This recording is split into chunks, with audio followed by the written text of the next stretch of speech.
had to work very hard. He roamed all over the place, from Illinois to Nebraska to New York, and Vermont, where he spent most of his days, raising a family. He was still alive in 1829.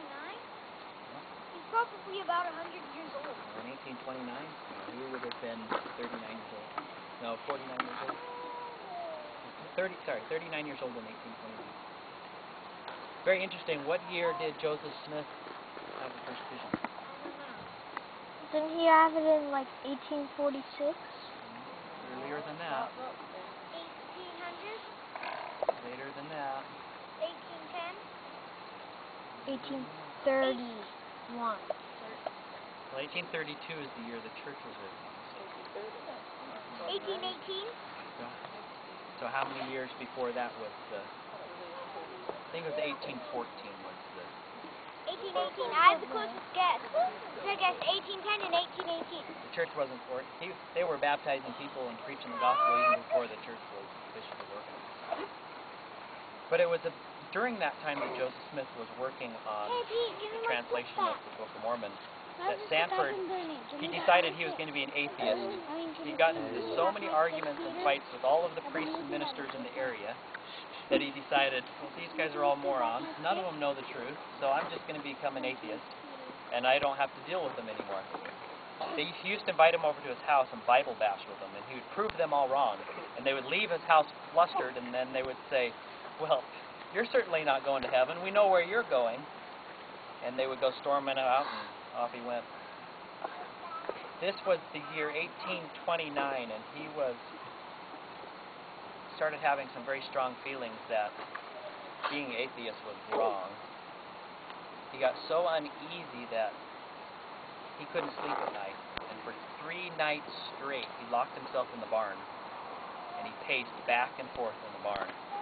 His wife thought that he had gone stark mad, and the 3rd night that he was out there in the barn, contemplating his thoughts and trying to figure out what life was all about, he heard a voice.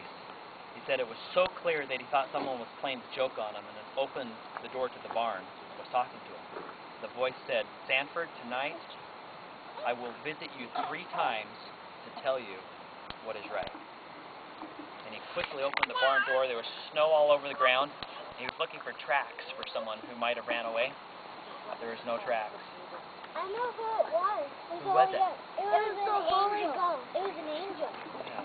He referred to this person as a guide, because when this voice returned, the person took him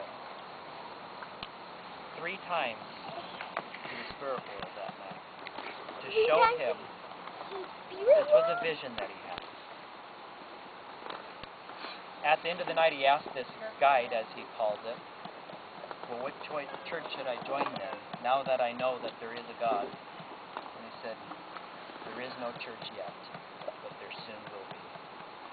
You will know it when you hear it. And it was only 2 years later that Lyman White and John, and I forget his last name, we all know the name Lyman White, visited his house and shared with him the gospel, and he knew instantly that that was what this messenger was talking about. And he was the first of many porters to come who joined the church. Yeah, he was the first porter, I think. Ooh, careful. His son Sanford was in the Mormon battalion. Those 500 men who got drafted. Beat that story, Mom. I don't think we can.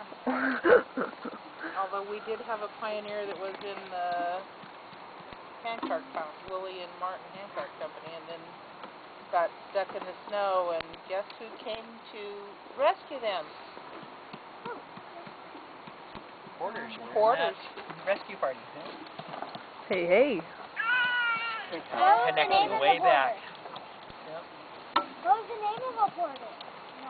Well, that would have been Sanford's son, Chauncey, who was part of that